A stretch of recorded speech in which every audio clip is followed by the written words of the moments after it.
Thank you for joining us tonight. You're now with me, Shal Shaminato, for TVS Nightline. Let's begin with the headlines tonight. Betong and its surrounding areas has been actively involved in the agricultural sector and has the potential to be a food production center. With Babuling Short takeoff and landing airport or STOLPORT in progress, the future is promising for the area to become a food production hub and thus enhancing the local socio-economic. Alhamdulillah hari tu mulalah kita mula airport di SPAOH. Dan kalau dah ada airport, ya disambung dengan pertanian yang kita nak bangunkan mengikut cara baru. Abang Johari said this will improve mobility and connectivity as well as increase local economic productivity and growth. Nya boleh ngembak kontena dan bila untuk boleh terbang direct ke Singapura. Jadi itu masa depan kita. Selain daripada kargo, manusia pun nak datang. Nak melihat keindahan yang ada di situ, termasuk batang air. SPAOH residents, especially in Betong, depend on the agricultural sector as their economic activity, and the launch of STOLPORT along with the SPAOH agro-food terminal package is expected to continue to drive economic activities in this area. The total cost for the SPAOH STOLPORT is 108,161,809 ringgit, which commenced at March 18, 2021 and is expected to be complete by September 17, 2023. Inbound and follow the Seminole that's in midfield. Turning right, following traffic 600.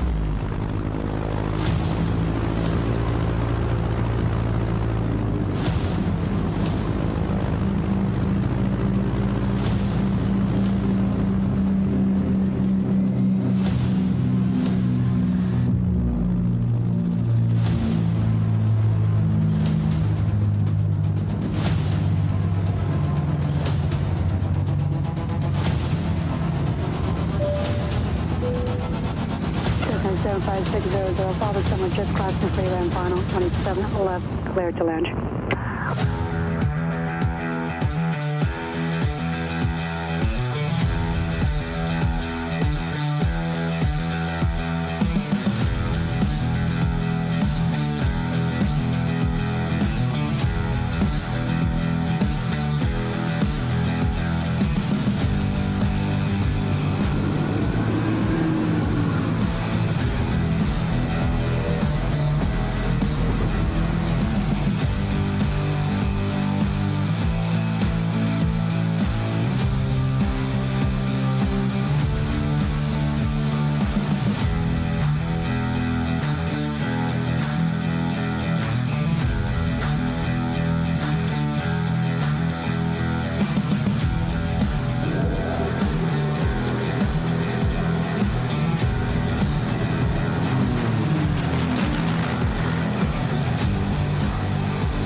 Valley ground, Cessna 75600 at Alpha 9, requesting taxi to North Hangar.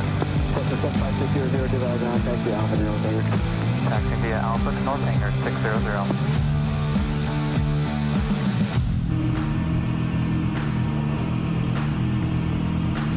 Cessna 75600, taxi northwest run-up area via Alpha 5 run-up complete. Taxi west run-up area via Alpha, will advise for complete 600. Deer Valley Tower, Cessna 75600, holding short of that. 7 left, ready for departure. Roger, 600.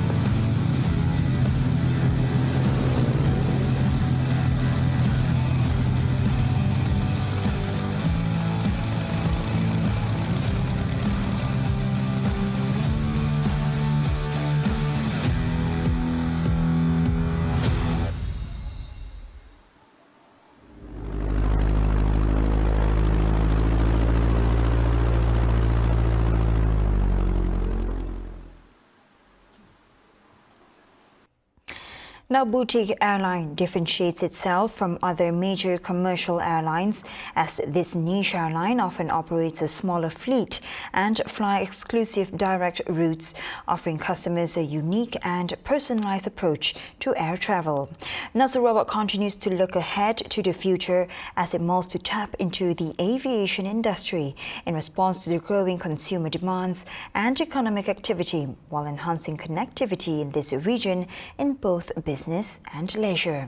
The proposed boutique airline will be under Hornbill Skyways, the established regional charter air service in the state, and will also boost the state tourism internationally. Yang hanya menumpukan kepada hub yang strategik, iaitu kita akan tubuhkan based on list basis lah. Kita pergi Singapura, kita pergi of course KL, Bangkok, Jakarta, mungkin atau Hong Kong. Jadi ini dapat membawa turis ke Sarawak. He said this after officiating the groundbreaking ceremony for Babuling Short Takeoff and Landing Airport Stolport in SPAOH, Betong. Jadi you bawa lah turis kita ke situ, siknya bergantung dengan airline lain. Kena kini tu turis prefer point to point. Nah, nya semua transit dah. Nya mau point to point and one way. Saya bagi menteri percongan, we got problem. Kalau turis ya daripada Hong Kong nak datang ke kita, nya menimpas Kuala Lumpur, nya fill one form. Datang Sarawak fill another form. Troublesome. Punya direct point to point. Sebenarnya senang. Kita pakai welcome package. When asked when will the boutique airline will be in commission, this is what the GPS chairman said. Selepas saya dapat mandat. Okay. Building a strong community is a central challenge of development, and religion institutions are the key to align the deeply held principles promoted by faith.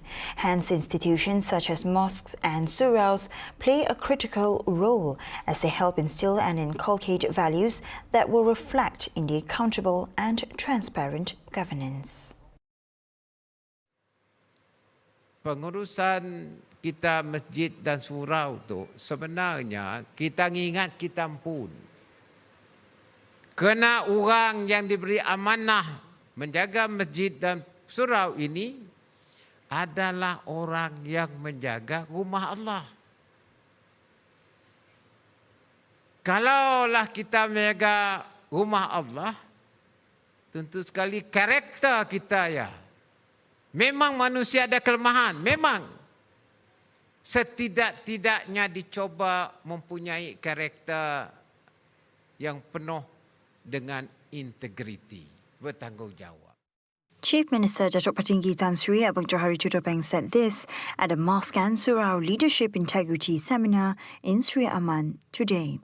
Commenting further, Abang Johari also added that mosque and suraus serves as a place for local communities to perform their acts of worship, taking into account that it is vital for a government to manage mosques and suraus according to principles in the Islamic faith. In addition, the duties and responsibilities given should be served with integrity, as it is in line with the Islamic perspective to manage responsibilities with integrity. Political stability in Sarawak is crucial to ensure that the development plans envisioned by Chief Minister Datuk Patinggi Tan Sri Abang Johari Tudopeng can be fully implemented. Such a SPAOH is necessary to support the state administrative machinery in performing its responsibilities and thus ensuring continuous development in the state, said Assistant Minister in the Chief Minister's Department for Islamic Affairs and DBKU, Dr. Abdul Rahman Junaidi. Jadi kita ingin menyarankan supaya rakyat Sarawak memberi sokongan padu kepada kerajaan GPS untuk memastikan bahawa pemimpin kita yang ada, terutama kepimpinan Yang Amat Berhormat Datuk Patinggi Abang Johari, akan diberi mandat yang besar untuk memastikan bahawa Datuk Patinggi dapat memimpin negeri ini serta melaksanakan rancangan-rancangan yang telah pun dirancangkan dalam tempoh 3-4 tahun yang lalu. Commenting further, Abdul Rahman, who is also the Assistant Minister of Utilities for Water Supplies, said the state government under GPS has proven its capability as various mega projects has been successfully implemented in a joint cooperation with the federal government. Yang paling jelas kita lihat dari segi pembangunan infrastruktur. Selain pada lebuh raya Pneumonia tadi, kerjasama dengan Kerajaan Persekutuan di peringkat negeri, Yang Berhormat Ketua Menteri memastikan bahawa perhubungan antara kawasan bandar, kawasan luar bandar dan pinggir bandar bersambung. Therefore, political stability is critical for all development progress to continue and in providing better services for the people. Sarawak's unity in diversity has made the key components to being a notable example to other states in Malaysia. As such, the factor has also sparked the move for Prime Minister Datuk Seri Ismail Sabri Yaakob to make Sarawak a chosen state to launch the Malaysian family concept. Assistant Minister of Youth and Sports, Dato' Snodan Lawan, said that Sarawak is a good example for other states, as we have maintained a long united society for a long time. Itu kita lihat kawan ini sebagai satu contoh yang amat baik kepada negeri-negeri yang lain. Saya rasa negeri-negeri ini pun ada cemburu jugalah. Kenapa? Karena kita ni sebenarnya bukan cuma sekarang. Ia telah mengamalkan hidup bersatu padu dan hidup berpaduan. Lama dah, berpuluh-puluh tahun. Commenting further, he also added that the state is fortunate to have many cultures resulting from mixed marriages of different race and religion. Jadi kita mesti kekalkan keharmonian kita, kestabilan kita, dan respect kita respect di antara satu sama lain. Itu telah menjadi prinsip kita hidup kita selama berpuluh-puluh tahun. Jadi agar kita dapat kita turunkan kepada generasi muda, kepada anak kita, kepada cucu cicit kita untuk meneruskan perpaduan, keharmonian dan sebagainya. And now on to the next update. Petronas has announced its second gas discovery located in the shadow waters of BARAM province, about 180 kilometers off the coast of Sarawak. The discovery was made successful with the exploration well called the Nangka 1 Wildcat, which has drilled a total depth of 3,758 meters in September. Petronas Senior Vice President of Malaysia Petroleum Management, Muhammad Firuz Asnan, said the success of the Nangka 1 well has proven the hydrocarbon potential in the surrounding areas. Firuz added the find further invigorates the BARAM province, which is part of the established BARAM Delta region, signaling potential for more discoveries in the neighboring areas. With the availability of facilities within the region, it will enable quicker and cheaper monetization of the gas by petroleum arrangement contractors PACs through tieback solutions. Previously, Petronas announced their first gas discovery in BARAM in February of this year. 3 shophouse units in Medan Jaya in Bintulu were destroyed in an afternoon fire. No injuries or casualties were reported during the 2 p.m. incident. Firefighters from Bintulu Fire Station took 1 hour and a half to contain the flames. As such, the cause is still being investigated.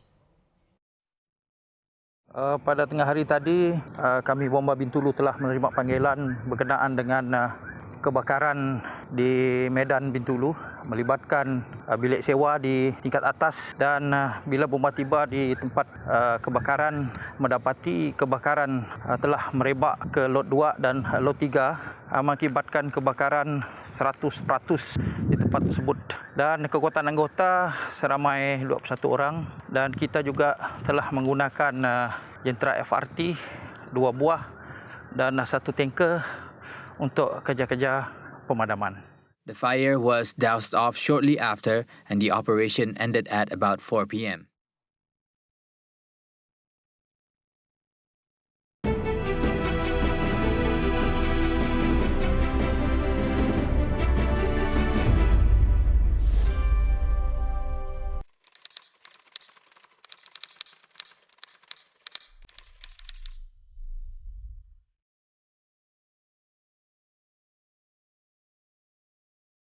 Kepercayaan kepada Tuhan,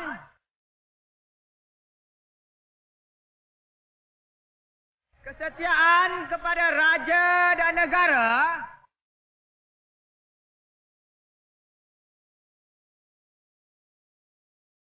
keluhuran perlembagaan,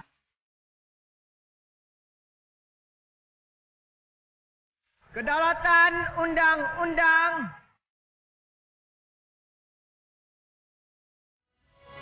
kesopanan dan kesusilaan.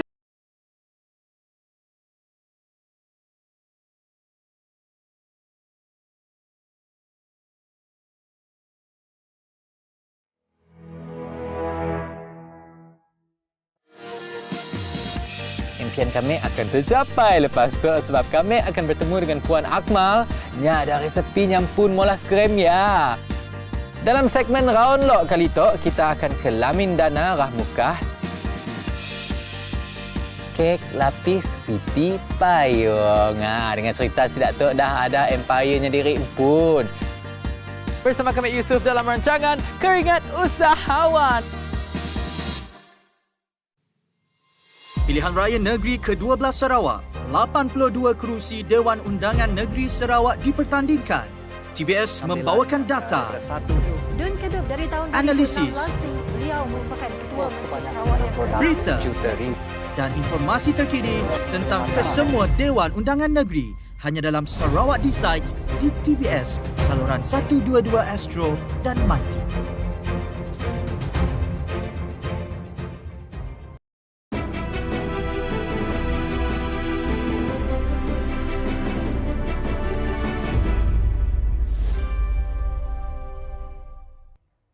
Welcome back to the Nightline.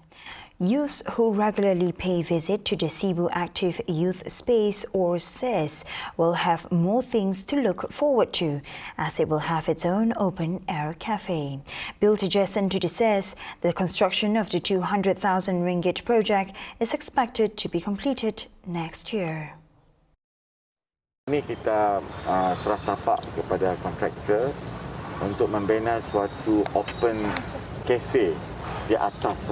Jadi tempat pengunjung dan juga pemain berehat boleh minum di atas ni dan melihat tempat ni ataupun berlakunya permainan di bawah ni. It's a very nice place, a very nice view, especially in the evening. And this project will cost 200,000. It's an open concept. They might serve food, Western food as well as local food and drinks. This project will be completed in 6 months' time, that's until May next year.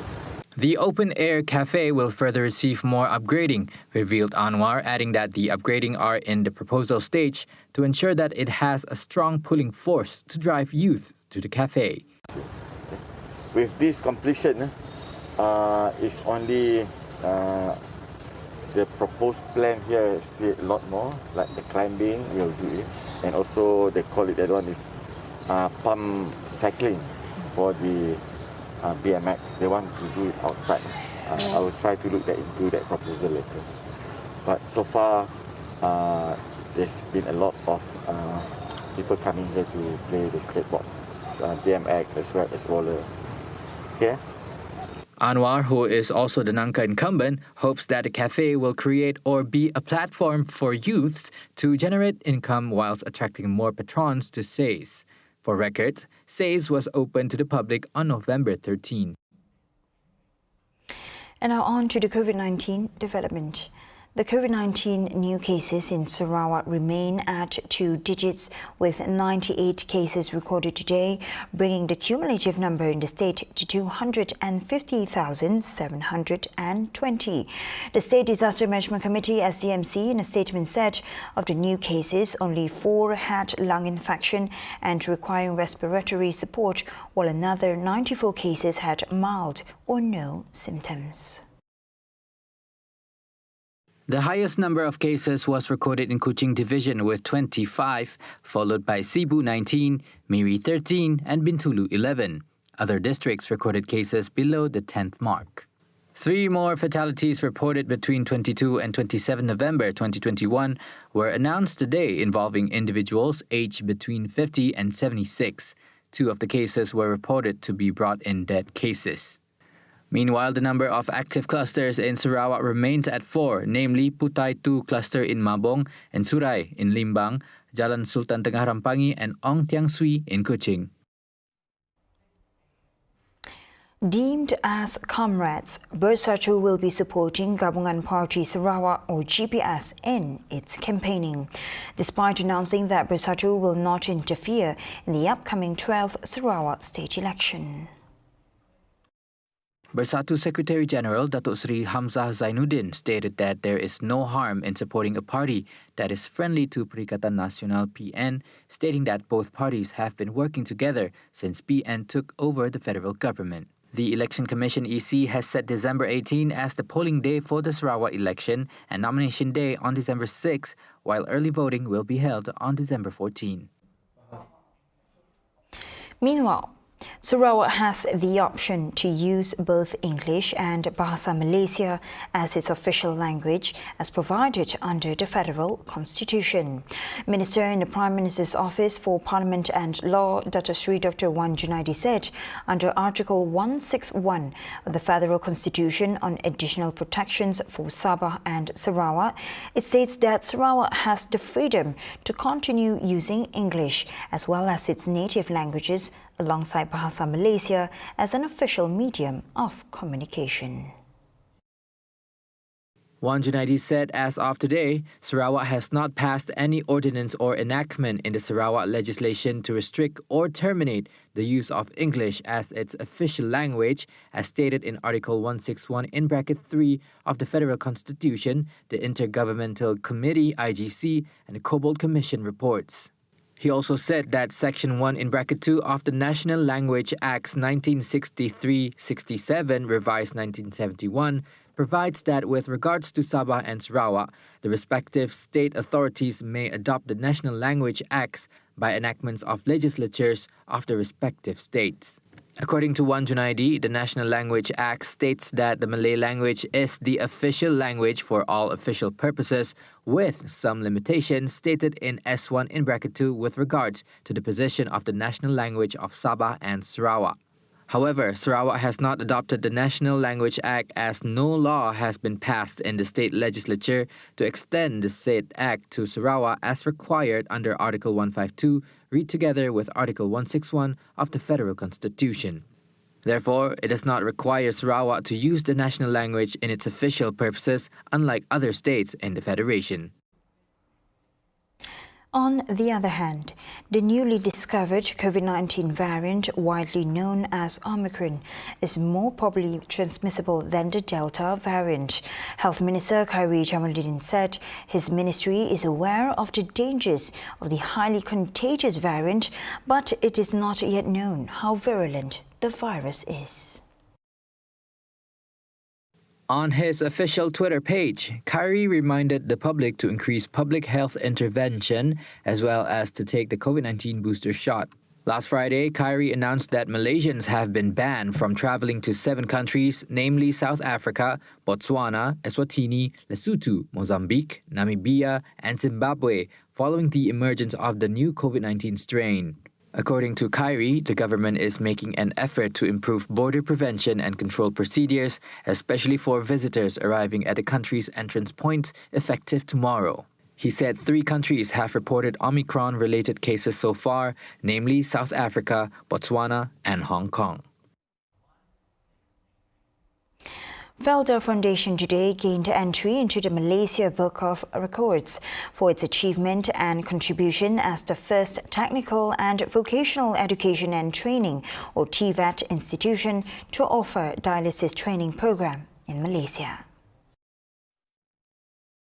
The Federal Land Development Authority, or FELDA, in a statement said the recognition reflected FELDA Foundation's continuous commitment as the driver of a progressive generation through the provision of quality learning opportunities. It added that the dialysis course was implemented based on the aspiration to provide valuable skills training especially to the new generation of FELDA Sijil Pelajaran Malaysia (SPM) school leavers and youth nationwide, and to increase the group's marketability among employers. Through this course, students will gain knowledge on preparation of dialysis treatment on patients, machine operation, keeping records and medical stocks up to the supervisory level. To ensure the quality of training and skills are fully mastered, each student will undergo industrial training at dialysis treatment centers and other related industries. Currently, there are about 479 private dialysis centers that are able to accommodate FELDA Foundation College skilled manpower.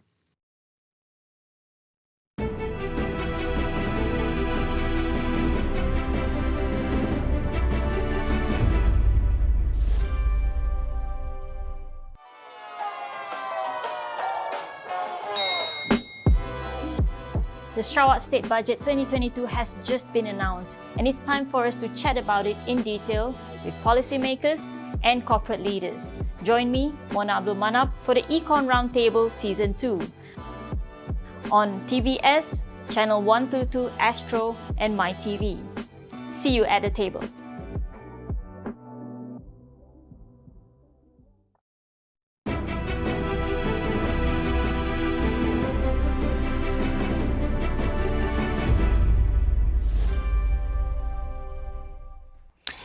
Thank you for staying with me. And now on to our world affairs. South Korea has shipped more than 530,000 doses of the AstraZeneca COVID-19 vaccine to the Philippines. This was following a shortage of vaccines in some Southeast Asian countries. Seoul's foreign ministry in a statement said the aircraft carrying the vaccines have departed earlier today, expected to arrive in the Philippines on the same day. To date, South Korea has already shared its portion of the COVID-19 vaccines with 3 other countries, namely Vietnam, Thailand, and Iran. The ministry said they have enough vaccines to inoculate its people, as the country has already reached 80% inoculation. This effort is their global contribution to fight against the pandemic and further bolster ties with other countries like the Philippines. Barbados declared hit singer Rihanna a national hero on Tuesday, November 30, during its Republican celebrations in her hometown of Bridgetown. Prime Minister Mia Mottley announced that the 33-year-old would be conferred with the honor of National Hero of Barbados, 2 cheers. Rihanna was called up before the crowds to be congratulated by Mottley. Rihanna was born in St. Michael and raised in Bridgetown before moving to the United States after she was discovered by New York-based music producer Evan Rogers.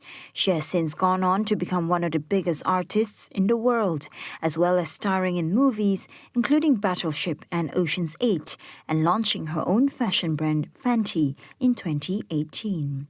Since 2018, Rihanna has had the honorary title of Ambassador for Culture and Youth in Barbados. At the strike of midnight, the new republic was born to the cheers of hundreds of people lining in Chamberlain Bridge in the capital Bridgetown. A 21-gun salute fired as the national anthem of Barbados was played over a crowded Hero Square.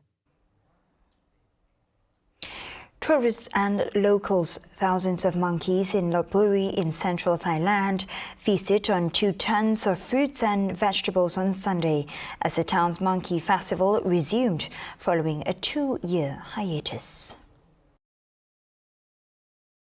Hundreds of macaques, also known as long-tailed monkeys, climbed on people and stacks of fruits, munching away on bananas and pineapples. The feast, which costs over $3,000, is an annual tradition for locals to thank the monkeys for doing their part in drawing in tourists to Lopburi, which is sometimes known as Monkey Province. The theme for this year's festival was Wheelchair Monkeys Party. As such, the organizers plan to donate 100 wheelchairs to the needy. Tourists have been gradually returning to Thailand after the government launched a quarantine-free travel scheme for vaccinated tourists in November, and the festival proved a popular draw. Thailand saw more than 100,000 inbound travelers in November, as high as the number of arrivals in the first 10 months combined.